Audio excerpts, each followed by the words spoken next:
Obviously. All right.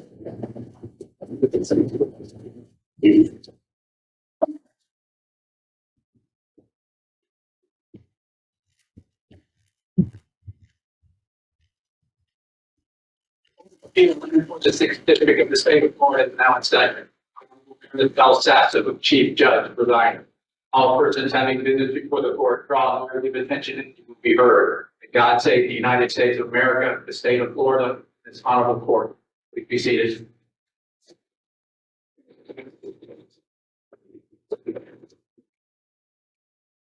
Good afternoon. Thank you all for being here at our very first oral argument sessions ever for the 6th District Court of Appeal. Big moment for us. It took a lot of people doing a lot of hard work to get us here, so we are thankful to all of them for their diligent efforts. I'll start with introductions. To my right and your left is Judge John Starchel of Lakeland. To my left and your right is Judge Mary Alice Nardella of Orlando. I am Meredith Sasso, also of Orlando. I'd like to remind everybody to please silence your cell phones.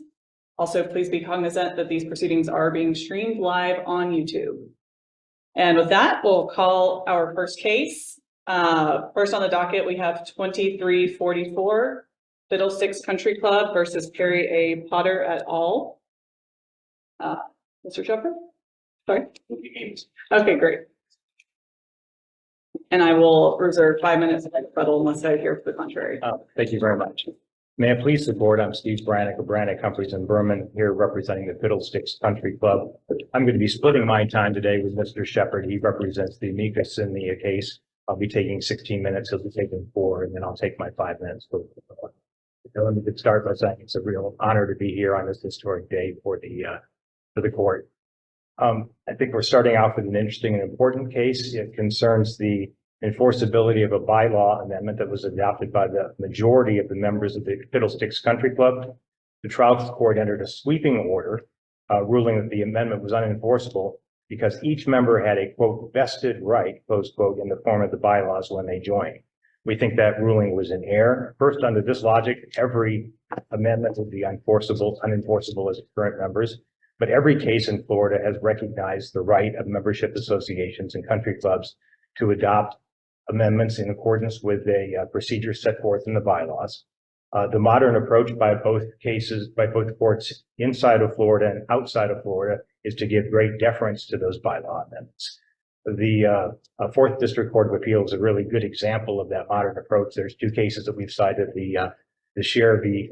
Broken Point case and the Hamlet case, both of which say that there is no vested right of the members in the bylaws when they join, so long as the members know when they join and the bylaws state when they join that the bylaws are amendable, and so long as the association follows the rules and amending the bylaws. So is your position that there could be vested rights in some organizations and some bylaws, but they're not in this situation? Well, we have 2 points we're making. One point we're making is that this court doesn't even need to look at the vested rights issue because under the modern case law, courts give deference to those bylaw amendments that they find no vested rights whatsoever, unless the amendment is arbitrary, capricious, or bad faith, or was entered in bad faith. And there's no argument about that here. So under that logic, you wouldn't have to reach the vested rights to sit. So is that? Isn't that just another way of saying that a right that emanates from bylaws that by their terms can be amended is by definition not a vested right?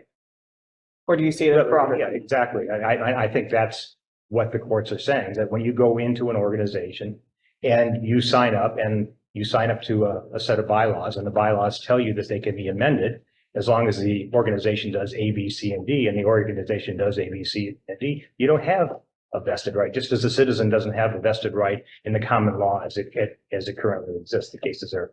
So I guess couldn't both be true? You kind of frame this as 2 paths we could go down, right. But are they really mutually exclusive? So in other words, if a right that emanates from bylaws that are subject to amendment is not a vested right, that could be true. Also could be true is that bylaws that where an amendment affects a vested right is invalid.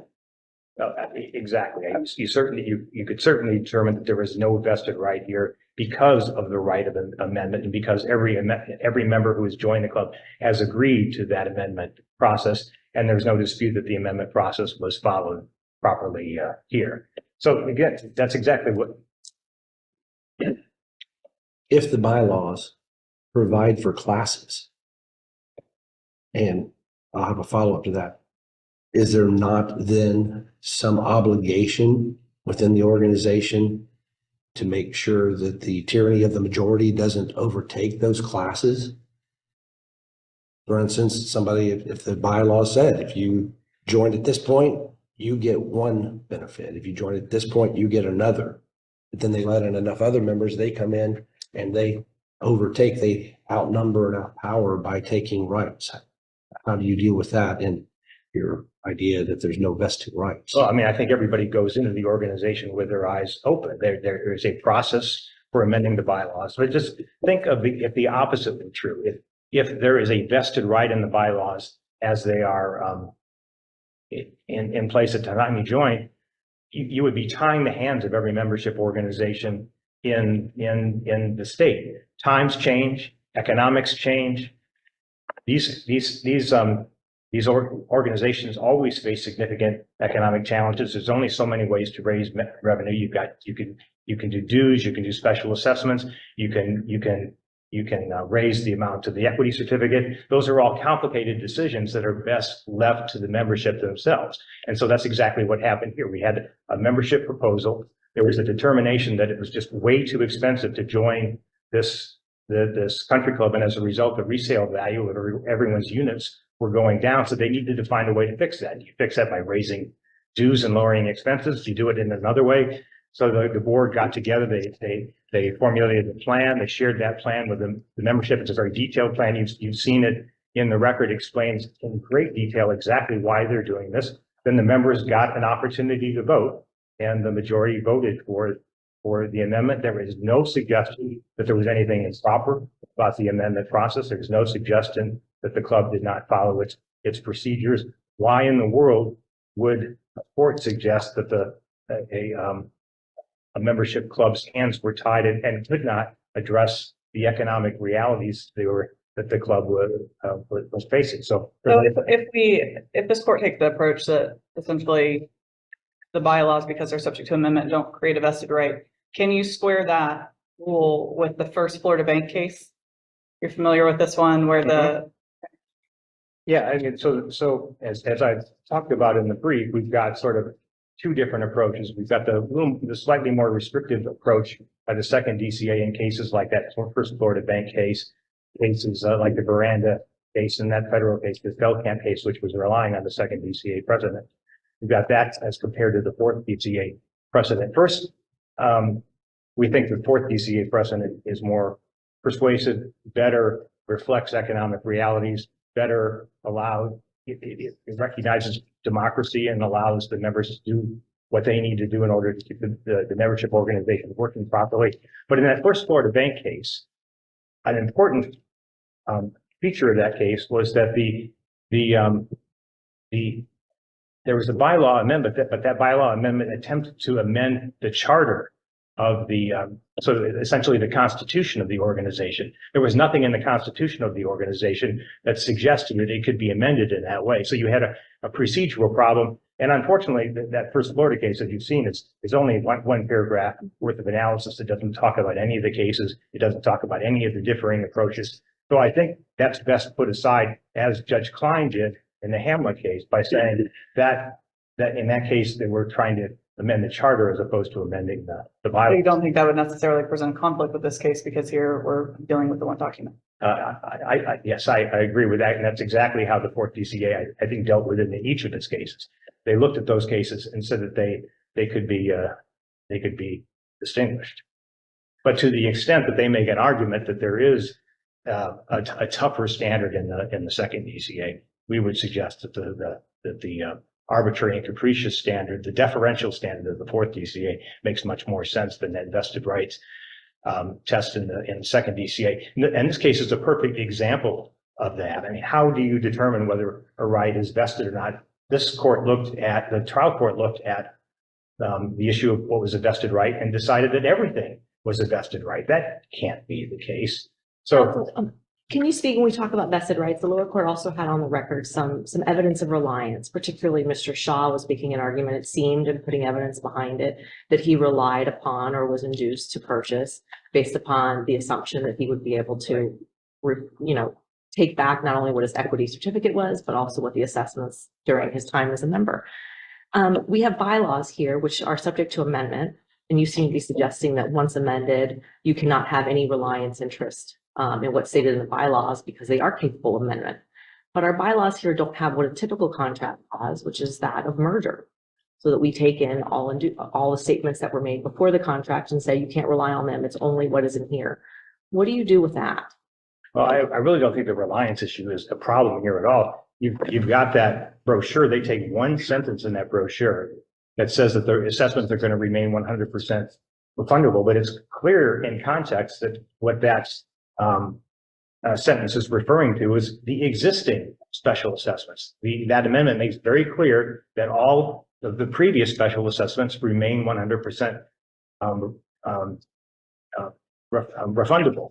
But it's impossible to look at that brochure and to suggest that the membership could have been misled about whether or not future acceptance were going to be refundable or not, because the entire purpose of the amendment, and look at the ballot that's also in the record, makes absolutely clear that this is all a matter of prospective special assessments not being refundable. I don't think there's any.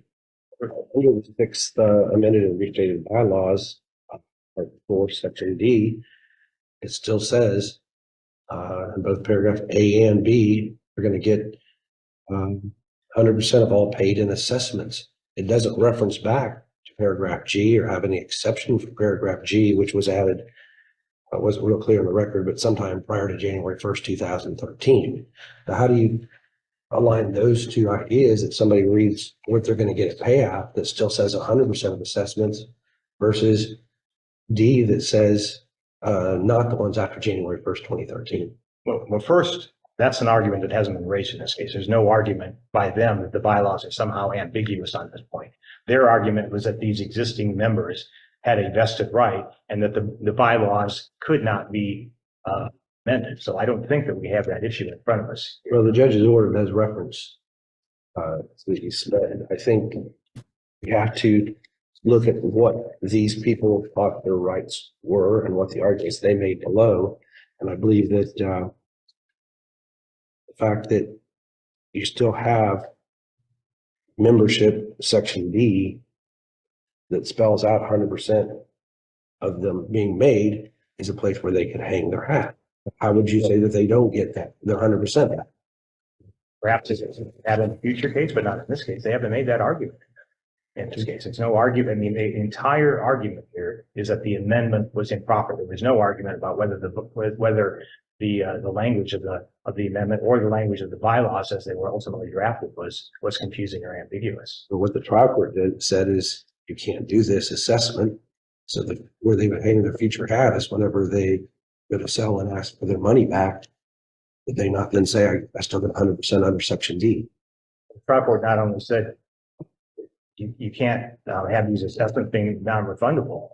The trial court said you can't amend the bylaws at all. And clearly that has to be reversed. There is no question that under Florida law, even the best cases that they have all recognize that despite, except for perhaps this narrow exception for vested rights, the bylaws need to be amended. I see that I'm intruding into my counsel's time and my rebuttal time. So I'll reserve my remaining time.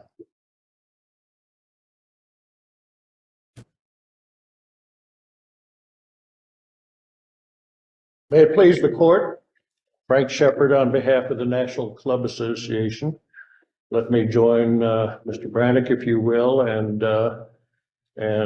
tell you and say that it is an honor for me as a 50-year lawyer to appear before the first session of the 6th District Court of Appeal. So the National Club Association, my client is an amicus in this case, and I just want to take a couple of minutes to make a few points, and that's it. It's the breadth of the court's order. It's the breadth of the court's order that troubles the 460 private club members and more than 60 of which here in Florida. And that's the reason why we sought and received permission to write and submit a brief.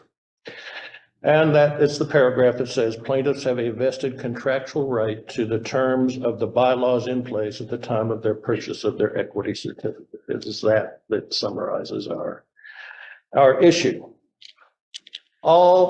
Virtually all private club documents have an amendability provision in them. And with respect to the context point that I wish to bring up, we have submitted, among other things, a survey done by the Florida chapter of Club Management Association, so demonstrating that there is, in fact, every club in Florida that was surveyed has an amendability provision, and that has been used, and that it has been used. And as Mr. Brannick explained, that is really how these nonprofit corporations keep up with the comments. Would like to just emphasize one legal point, perhaps two, but one for sure. And that is that in the club world, these are membership organizations, voluntary membership organizations. And the law in this area with respect to these type of organizations as set forth in the Everglades Protective Syndicate versus McKinney case out of 4th District Courts of Appeal, as it says, that give great deference to decisions made by members or boards of directors as they're democratically done. We tend to stay out of the business of what membership organizations want to do. The central issue. That's one question. You framed the issue in the amicus brief. The question is simply whether the bylaws of a private club create vested contractual rights not subject to amendment. In your view, do you share the view of appellants in their initial brief that this is kind of one of two paths? Or in your view, is this kind of an accurate statement of the law as it stands in Florida with the cases that we've been discussing fitting into that rule? Your Honor, we join in the argument of the Fiddlesticks Country Club in this case. I think you can probably waive benefits with the right language and so on, but this case can be decided very easily on the point that as we set it forth in our brief. This is a prospective charge. It's not even an amendment. Let's make that absolutely clear. It's not even an amendment. It's a $9,000 assessment. So it's not even an amendment that what we're dealing with, but we join in the argument made by Fiddlesticks. Judge Shepard, so the issue that I raised may be better for you because you're here to meet this on a number of groups. Where Fiddlesticks is arguing these facts before us here, but would it then be acceptable for a membership, like in this situation, a majority to come in and say, well, I know we've always had this situation and always promised those first people in the club that they were going to get 100%. And then the next one in the club, we're going to get 80%. But you know what? We've diluted them to the point we don't think that's fair anymore. They shouldn't get anything more than the rest of us and just wipe the table clean. Would that be acceptable under your club's argument? Your Honor, and if it's a situation where there was some fraud or bad faith, then yes, I would agree.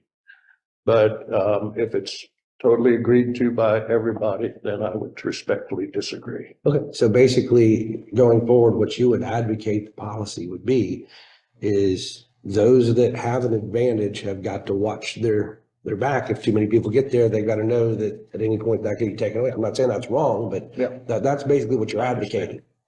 Well, yes, I think that people, I'm not saying watch your back. That's not. Well, I mean, Not the language. what's your bank account? They could come in and take your equity share. I understand your point. And I would just say that probably the easiest way to decide this case, I think, is on the perspective that this was a prospective charge, totally separate from anything having to do, totally separate from anything whatsoever having to do with 100% recovery or 80% recovery or anything of that type. This is a prospective assessment. Assessments are used, as we point out, trying to give some context to this. Assessments are used for capital expenditures, and capital expenditures, frankly, are what keeps the club going. It's not the annual dues that pay day-to-day stuff, it's the capital expenditures. And so from a standpoint of this particular case, it was perfectly reasonable in the context of everything that was done, just like in the share case that was mentioned, by the way, or not mentioned here, but in the briefs, that sometimes, as Judge Gross noted, the fourth DCA case that they rely upon, there can be a full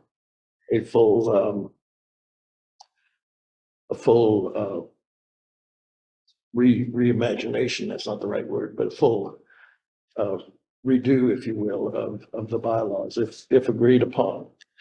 The real problem here, let's go back to the beginning, the reason that we. About a minute left on the time. Yes, I see that. I see that, and I will adhere to it, I promise you. Of course, this creates great difficulty for clubs as would have where they want to argue different contracts with different people, and that would create chaos in the club and so on. And the statute, the Florida statutes, even support amendments of bylaws in the Florida Corporation Law, section 617.026. So we ask this court to join in reversing and give deference to private clubs that are democracy, that are models of democracy. Thank you very much. Thank you.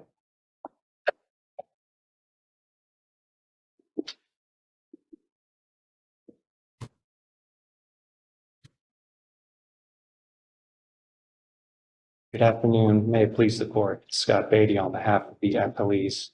I echo Mr. Brannick and Mr. Shepard's comments. It's a privilege to be the first in the 6th DCA. The issue boils down to whether or not the trial court was correct in granting summary judgment by finding that the appellees had a vested contractual right. Counsel, can I stop you very Yes. quickly? You just spoke in terms of singular, vested contractual right. A few minutes ago, it was described as a sweeping order. And the reason it was described that way is because the trial court's order reads that the bylaws and all of their terms create vested contractual rights. It seemed to me from my reading of your complaint for declaratory judgment and your pretrial SIP that you were also arguing in the whole that the bylaws created vested contractual rights. I think you used the terms in plural, contractual rights in plural. Is that your argument here today? The argument is that the bylaws created a vested contractual right for those people who purchased their homes prior to 2013 to receive either 100% if they bought before 2000 or 80% of their paid-in capital plus 100% of the assessments that they would pay. Understood. But are the other terms in the bylaws also vested contractual rights? Or are you arguing just singularly that this provision created a vested contractual right? It is different from other provisions. That is what we're arguing in this particular case.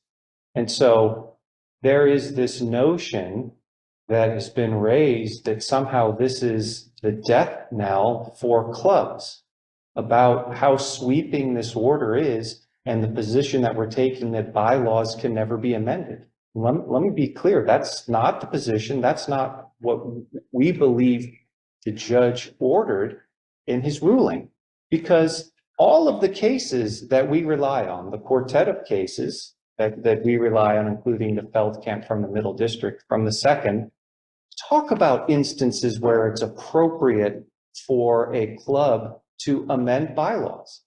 The share case, that's their big case, the share case. We don't have a problem with saying things like creating membership levels, charging different amounts of dues, saying that golf club members have to pay more than non-golf club members. So counsel, what would the test that we would apply to the bylaws to determine which rights are vested and which rights are not? Well, I think you would have to find and follow the rules in the quartet, so to speak, where they talk about when these folks came and they purchased their property. And by the way, contrary to what Mr. Shepherd said, this isn't voluntary, right? In order for them to buy a home, they had to become a member of this club. And as you asked, I believe with Mr. Brannick, Mr. Shaw, there are documents, and these documents say your rights as a homeowner are set forth in the bylaws. And so what were those bylaws? The bylaws said you're going to get back 100%.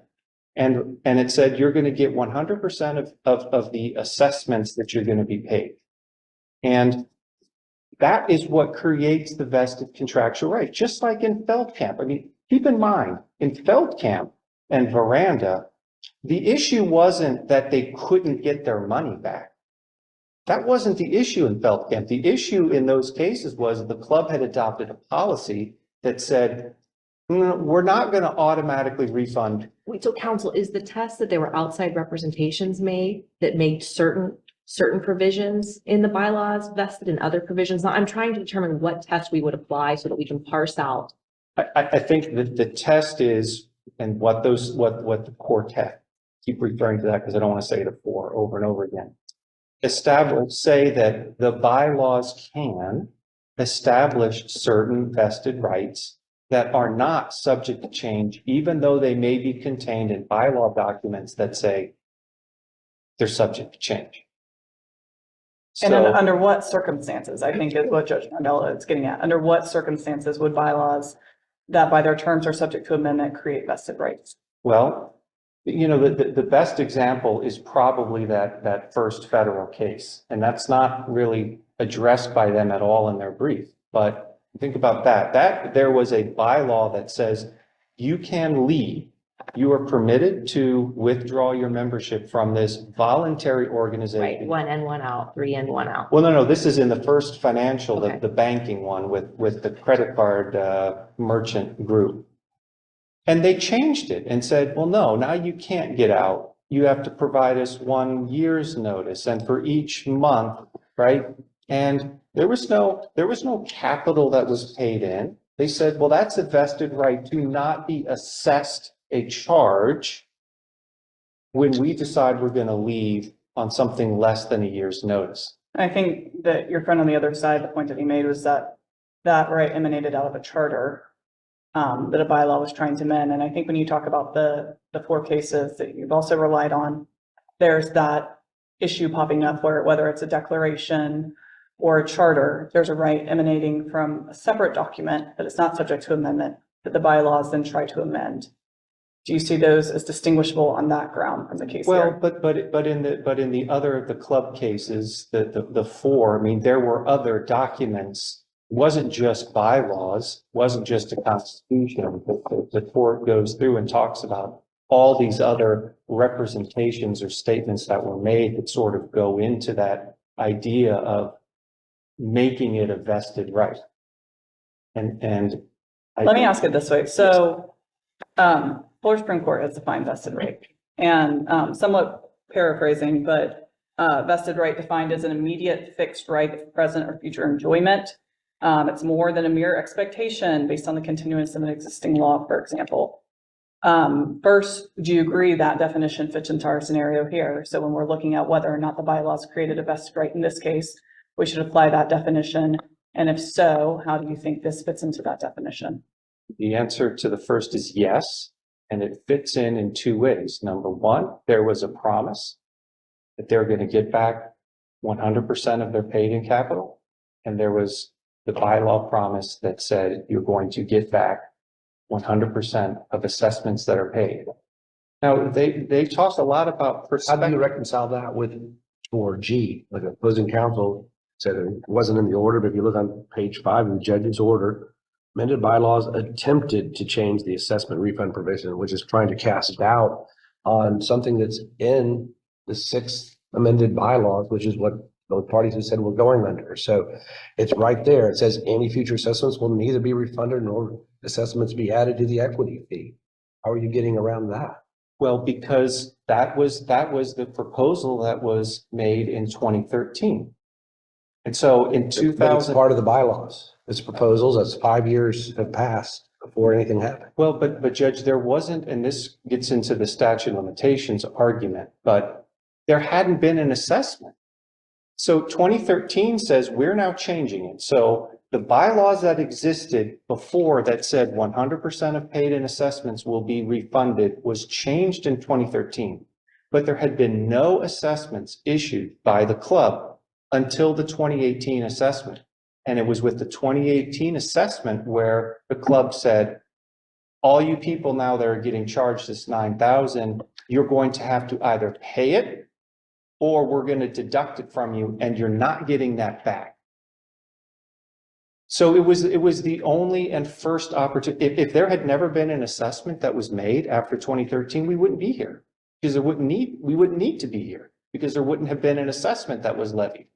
And the assessment that was levied said to all of you people who purchased property here prior to 2013, you're not getting that back.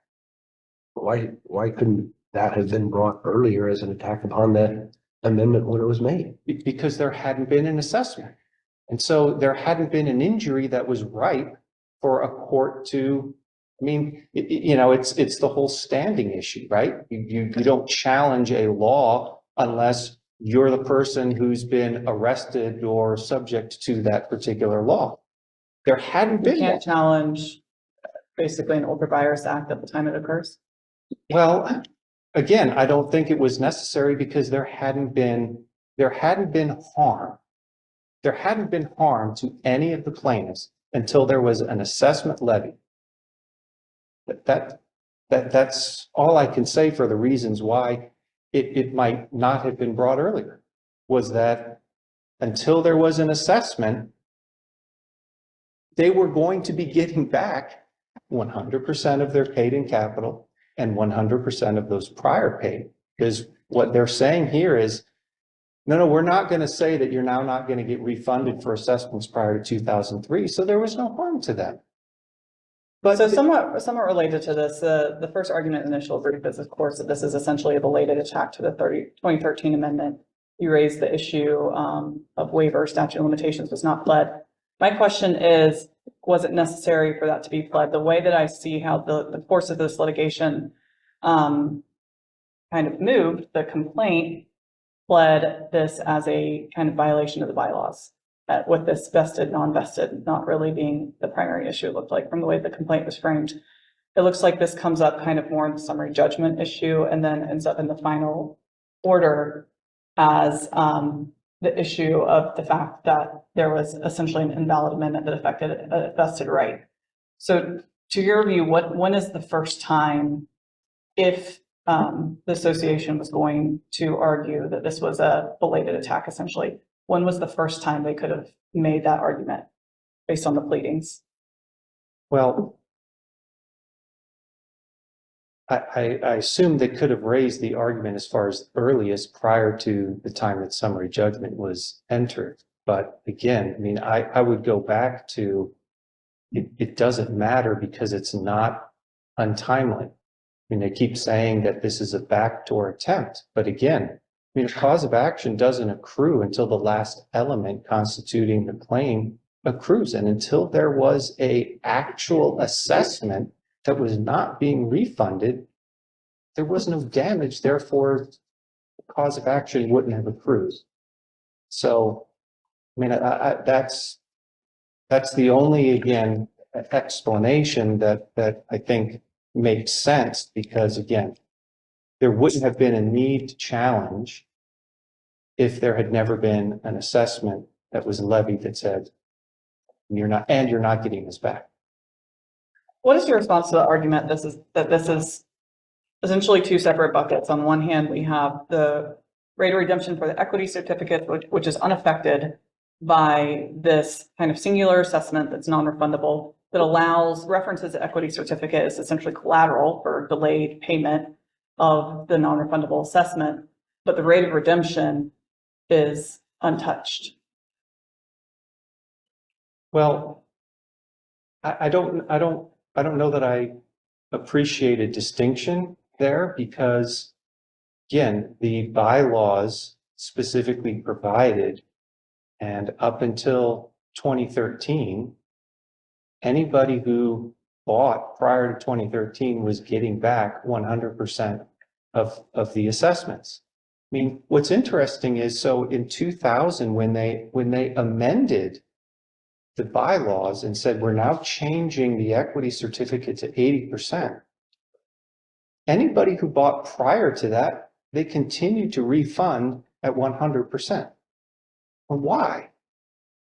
Well, because that was what the bylaws were at the time. And when people come into communities and there are bylaws in place, and those bylaws provide that this is what you're going to get, and you have to become a member of this club, that's non-negotiable if you want to buy here, then the people should expect that they have that vested right in what was told to them as a reason for why they purchased. And Judge Stargell, to your question before, the real concern here is, I mean, at some point in time, the number of people who bought their home prior to 2013 is going to be significantly outnumbered by the people who bought their home after 2013.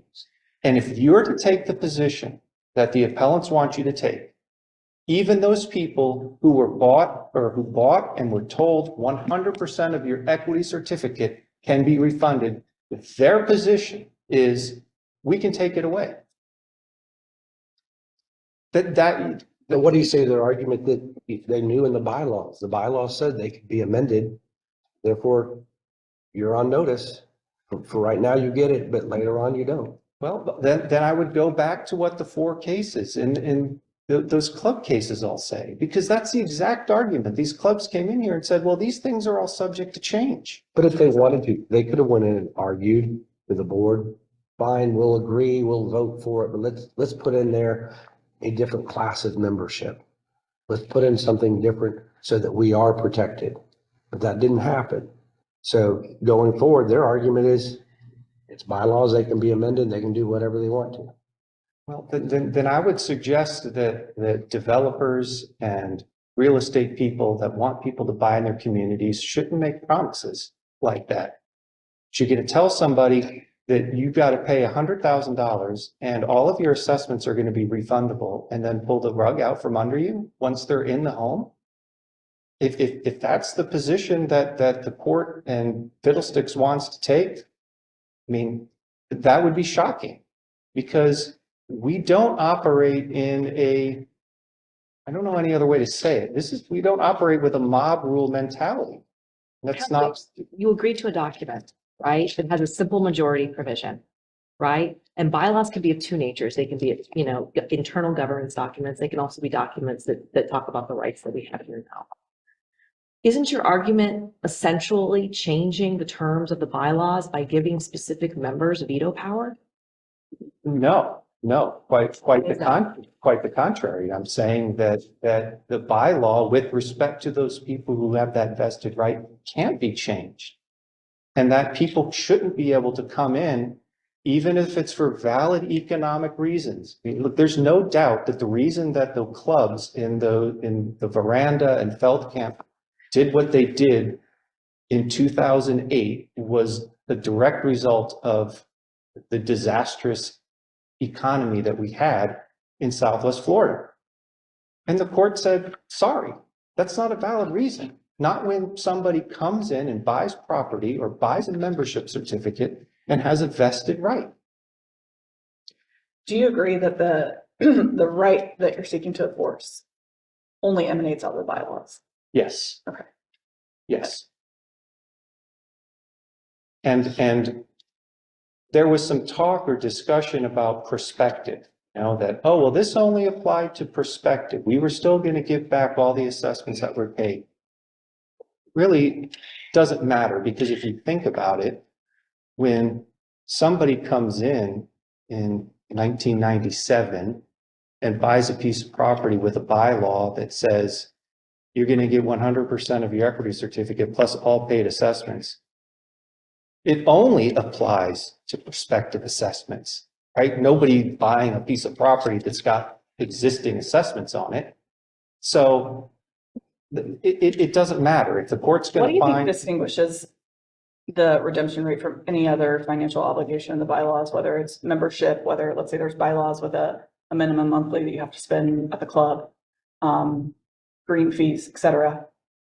I think those would be considered terms of membership. And what's interesting is the share case, which they push, they say that's the deferential approach. Well, if you read it though, the share opinion specifically says, we're not talking that you can make changes to membership terms because those don't involve vested rights. Even the share case, the star of their argument and briefs makes an exception for vested rights. And share did not deal with vested rights. And I think if this court is going to adopt the position that the appellants want you to take, you're going to have to say, well, of the trilogy, the 3 second DCA cases were wrongly decided because we have bylaws that are subject to amendment. And I think you're going to have to say, well, share, even if it involved vested rights, we think that clubs can do whatever they want to do because they're subject to amendment, even if it involves a vested right. The courts, the cases that we cited have consistently carved out and made an exception between vested rights that are not subject to change and non-vested rights like membership rules, regulations, those sorts of things that are subject to change. The judge characterized this as a vested right that emanated from the bylaws. The judge properly granted summary judgment, finding that these people's right to receive 100% of paid assessments was a vested right and that this court should affirm. Thank you.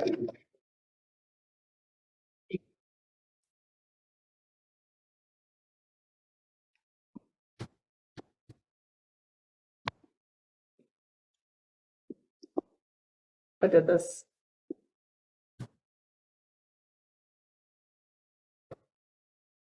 I haven't done the clock in a while, so y'all, you had about 5 seconds left. If you want to use just a couple minutes to make any rebuttal points you'd like to I'll make. be very brief, Your Honor. I appreciate it.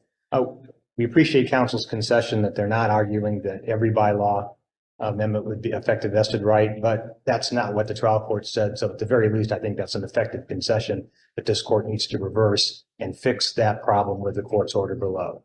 The tougher question here is what test applies.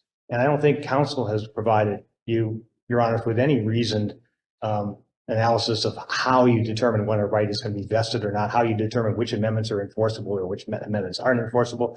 He says that all of the promises in the bylaw, everything in the bylaw is a promise, and you can't go back on your promise. But that's just going back to the original argument that you can't amend the bylaws at all. We think that the proper test is the arbitrary, capricious, and bad faith test that was used by the Share case and the Hamlet case. It fits perfectly here. There were very sound economic reasons for what the club did here. They haven't argued with those economic reasons. They haven't argued that this was arbitrary and capricious. They haven't argued that it was in bad faith. And they certainly haven't suggested that this was some sort of takeover or tyranny by the majority. This was a very reasoned decision made by the membership. And the reasons are set forth in great detail in the record. And we talked about them in our brief. And if you're going to apply this vested rights test, we think that the case still goes our way because this amendment was prospective in operation only. It only went forward, was only forward looking and not retrospective looking. And just like statutory amendments can be forward looking, so can the bylaw amendments of the membership. And I think what's very important is that the 2013 amendment did not touch the value of the equity certificates at all. They still remain refundable at exactly the same rate that every member agreed to when they joined the club. This was only about the special assessments, only prospective in operation. So it didn't impact a vested right. It was prospective only. So for those reasons, we think that the trial court needs to be reversed. Thank you. Okay, thank you both. We'll move to our next case. We have case 230388, Harry A. Potter et al. Versus Fiddlesticks Country Club, Inc.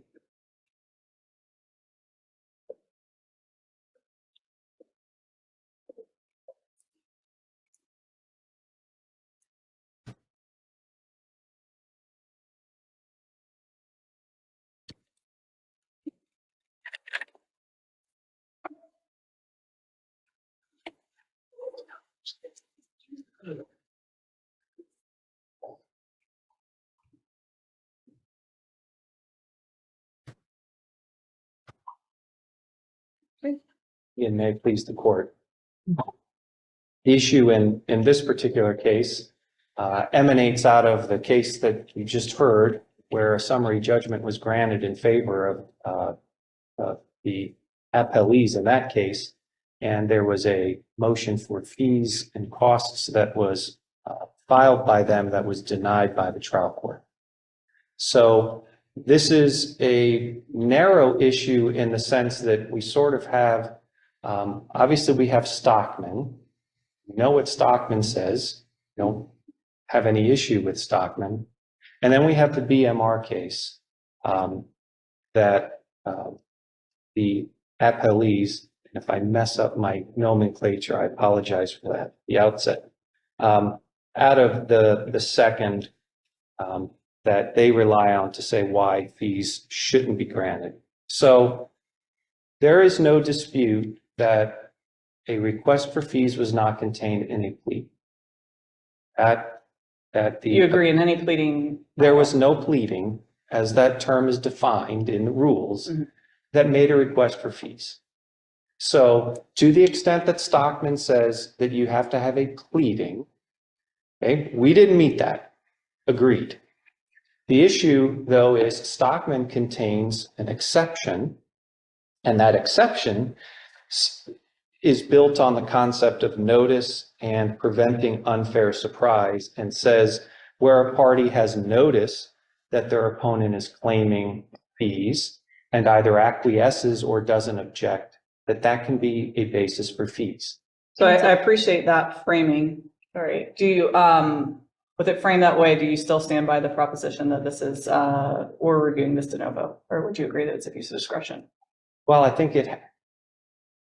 to the extent that there may be an interpretation of law, I think it would be de novo, but I mean, clearly, I think the award or denial of fees is abuse of discretion.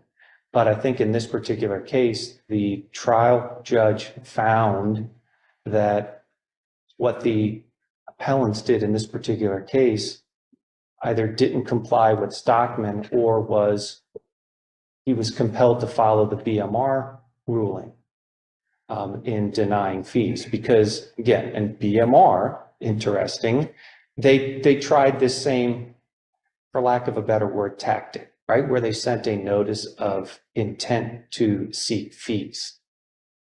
And the second district in BMR said, yeah, not controversial, not disagreeing with it. A notice of intent is not a pleading.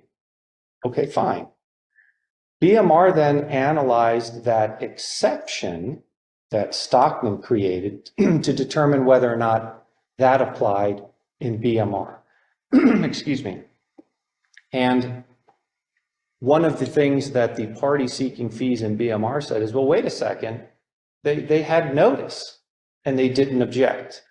And it's way at the end of that opinion, and the court said, well, we don't buy that either because they actually did file a written objection because fees weren't pled.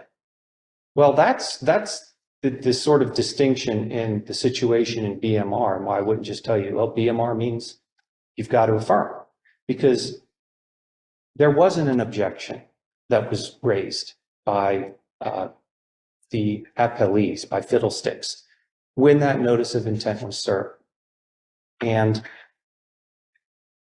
it's important to keep in mind that both Stockman and BMR, the request for fees were made way after judgment, both cases. Here, there was a request that was made in 2020, and then again in March of 2021. And so the case was still in its proceedings. And there was never anything that they filed, Fiddlesticks filed, saying, we object to this. They waited until there was a hearing to say, well, we clearly object to Counsel, entitlement because if it wasn't the pled. document is, for the exception, is notice, correct? Correct. If that's the fundamental premise, are you seeking fees from the inception of the lawsuit? Or are you seeking fees from when notice was given?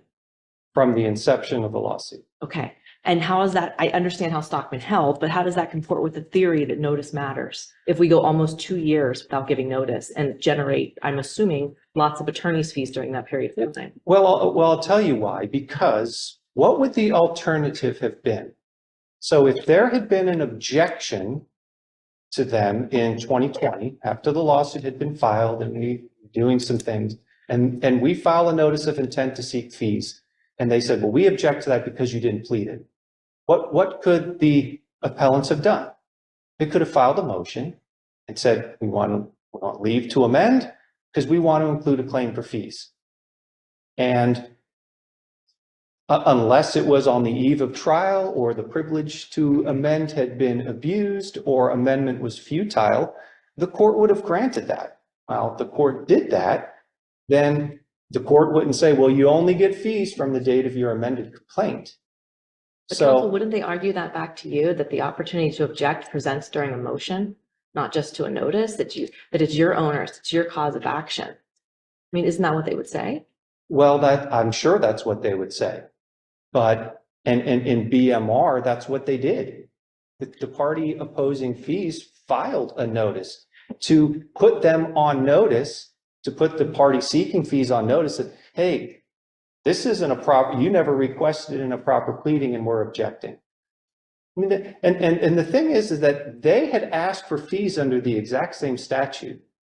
I mean, this whole concept of notice and preventing surprise, when Fiddlesticks in their answer says, we want fees for the exact same statutory provision, where is the surprise? You're arguing that in any case, if one party argues for fees, the other one should automatically be entitled to them?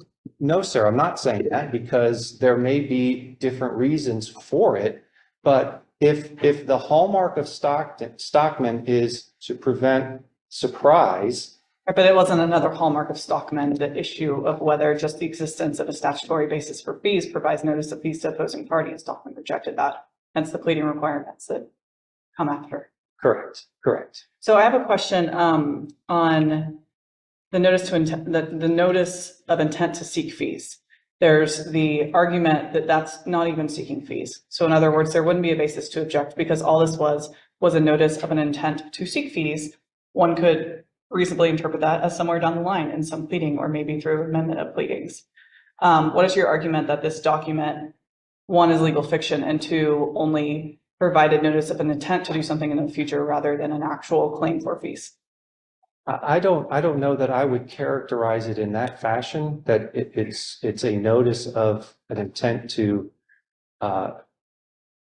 do something in the future that's going to seek fees, as opposed to a notice to them that we intend to seek fees in this particular case. If that makes sense. So I don't think it is we're going to do something in the future, as opposed to we are telling you that we will be seeking fees. So is there a case that you can think of, I guess, which case of the cases that you cited, was there this kind of the lack of an affirmative statement? So here, in most of the cases where there was a waiver, there was an opportunity for the litigants to make an affirmative statement of either, that litigation schedule is fine with me, or I don't object to hearing from the attorney fee expert. We have these moments of an affirmative statement that are seen as essentially waiver. Here we just kind of have the absence of anything happen. There was no objection, but there is also no affirmative non-objection, so to speak. Can you think of a case that has that scenario?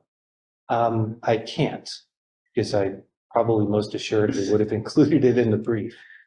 But I think that to the extent that BMR and Stockman were both post-judgment, I think that's really a key distinction here. and why the courts could have said, well, wait a second, right? Now that you've got judgment and you've won, now you're going to ask for fees? And that's just not, I mean, this again was done before judgment, before the summary judgment was filed. So, I don't think that, again, if the court wants to say, and I don't dispute or have necessarily an argument with the court concluding as BMR did, notice of intent is not a pleading. Okay, we'll accept that, but it's still, BMR doesn't address that issue of that Stockman exception.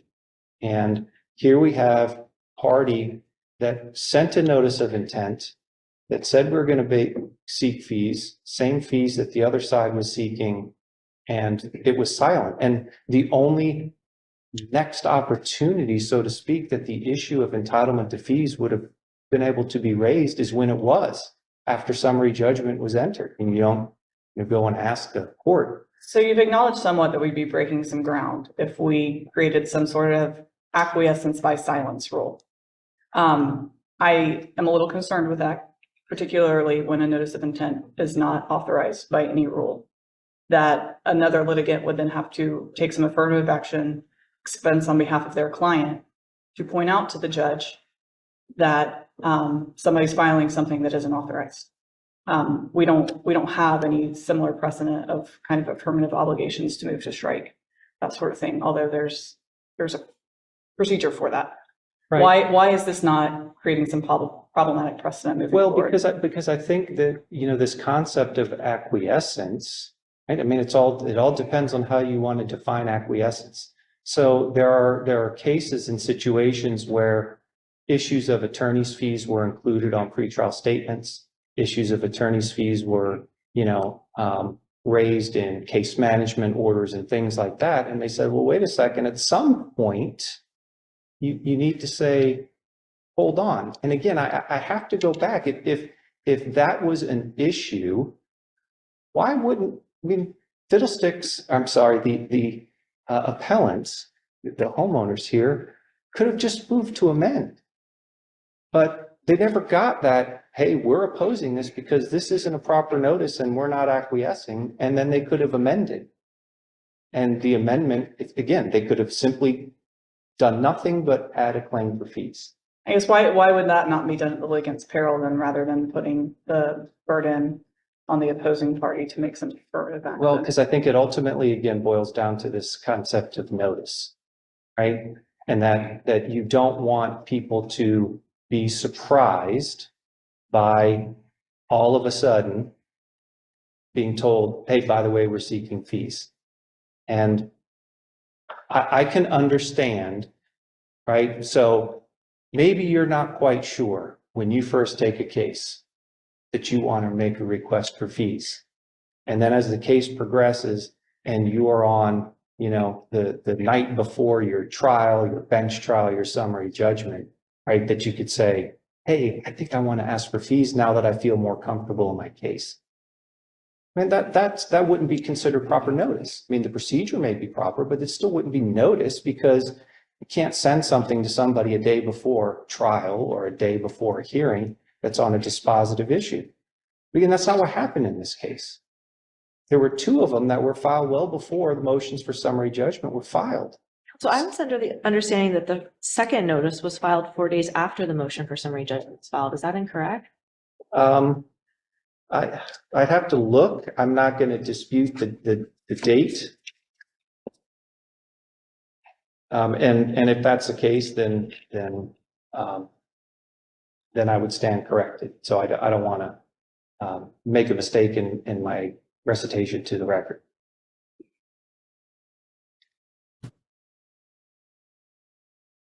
So, I mean, unless there are other questions, again, I think that the process that was done, was it ideal? No.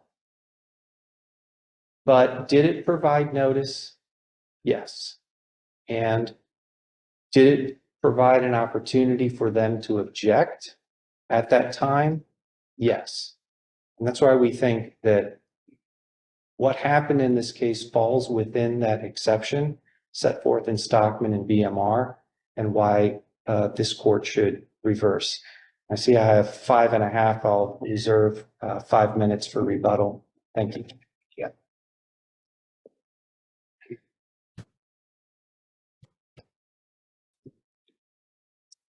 Good afternoon, Your Honors. I apologize for my voice. I had time I was on a plane last couple of days and I'm a little scratchy. Sorry. T.W. Anderson, counsel for the appellee here, Fiddlesticks. My law partner, Rebecca Rodriguez, is with me this afternoon as well. I'll be the only one arguing on this matter, though. Your Honors, the order on appeal here today should be affirmed for 2 reasons. One of them is sort of off the table now, and that is that everybody agrees that the request for fees was not in the pleading. So the second reason why this should be affirmed is because the exception to Stockman does not apply. Stockman lists two examples of exceptions to the general rule. One, the party who was seeking fees included their request for fees in a pretrial statement. That didn't happen here. In fact, we have the opposite. The appellants filed a document titled Statement of Facts, Disputed Facts, and Issues of Law to be decided by the court before they filed their notice of intent. And in that document, they didn't raise at all the issue of attorney's fees. The second example, I should say, that was raised in Stockman was that the parties agreed jointly that the court should consider the fee issue at the trial. So we don't have that here either. All we have, as you've all pointed out, are the 2 notices of intent. And we've argued in a brief that these notices of intent are nothing more than legal fiction. Judge Sasso, as you stated, they're not authorized by any rule of procedure. There's nothing that provides for a party to file a notice of intent to seek fees. And I think it's worth pointing out that the hearing that was had on the fee issue was on the motion for fees, not on a notice for fees. I think that's important to remember. So what is your response to the argument that by silence basically lured the other side into a situation where they felt that their claim for fees was valid and alive? Well, I think that by silence is not entirely accurate because the appellants here sort of flip-flopped in what they did, right? They filed a complaint with no request for fees. Then before they filed their first notice of intent, the parties go to mediation. Mediation was impassed. Things could have been a lot different at mediation had there been a claim for fees in play at the time. I mean, one of the things that the cases all talk about is that parties need to know what they're facing. This is a claim for fees that's probably some 6-figure number, right? So this is really no different than someone asserting a breach of contract claim and then later filing a notice of intent to seek damages for a breach of the covenant of good faith and fair dealing and de facto amending their complaint by filing a notice, right? This is bringing in a whole new claim by notice, by a purported notice, rather than by actually amending, which would have been freely given at the time. They could have moved for leave to amend at any given time during these 2 years from the time the complaint was filed until the summary judgment was issued. I don't know if that adequately addresses your question, but yes.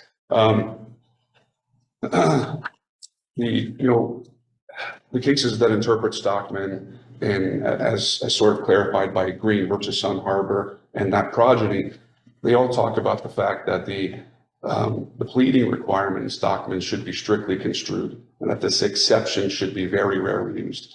And I think one of the cases that the appellant cited in their brief is kind of a good example of where that exception should be rarely used. That's the Bank United case.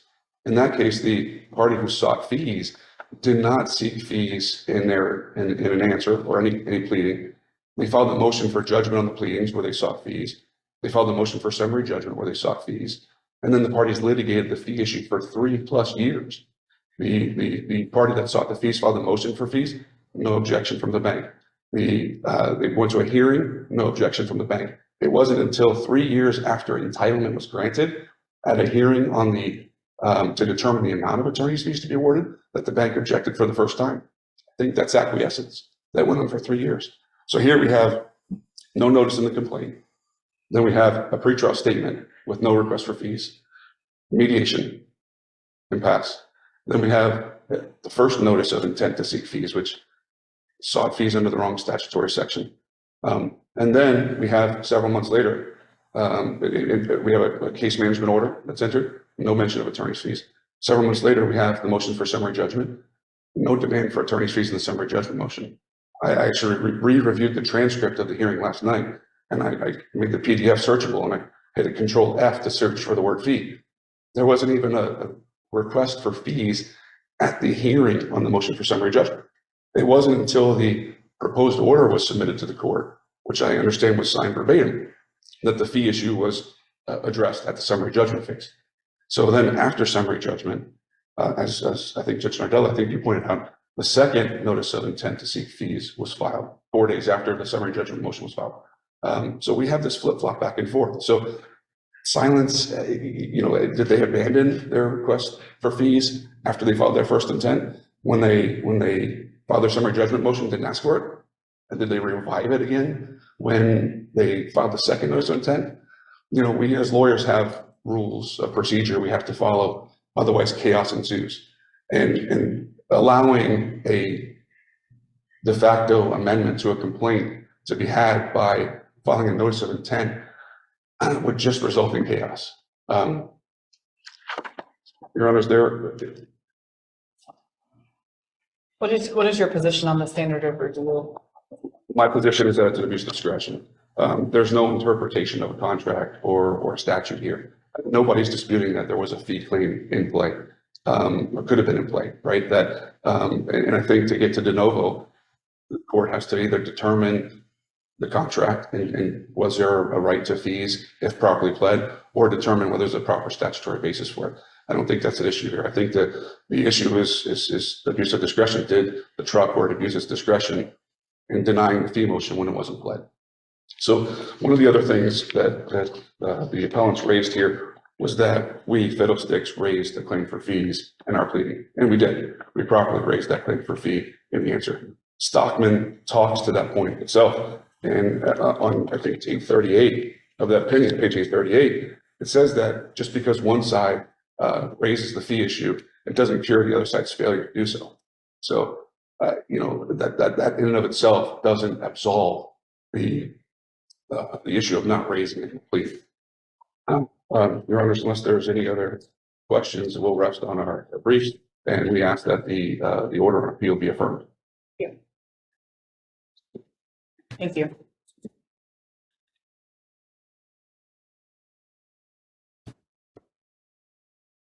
Five and a half minutes remaining.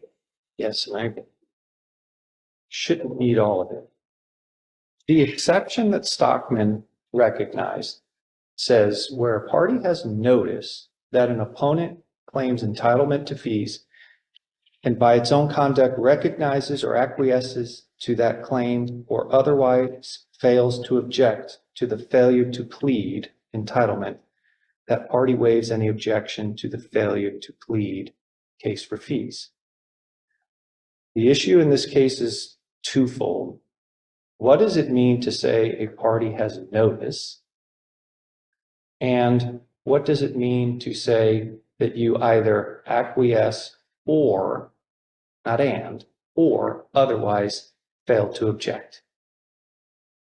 Stockman doesn't talk about, well, what does notice mean? BMR suggests maybe that doesn't constitute notice, but it didn't have to address the A, notice, because it found that the B, acquiesce or failure to object, wasn't met in that particular case. So if this court can conclude that the A was met by providing a notice of intent to seek fees, and the B was met because there was a failure to object to entitlement to fees, because there wasn't a timely or any kind of objection to that until we had the hearing. I think that's really where the rubber meets the road on this case. If the court doesn't feel like a notice of intent meets notice, then we're done. If the court finds that there wasn't an obligation to object, then we're done.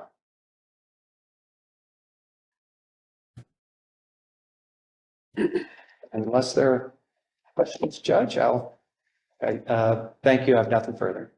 Thank you very much. With that, we'll be in recess.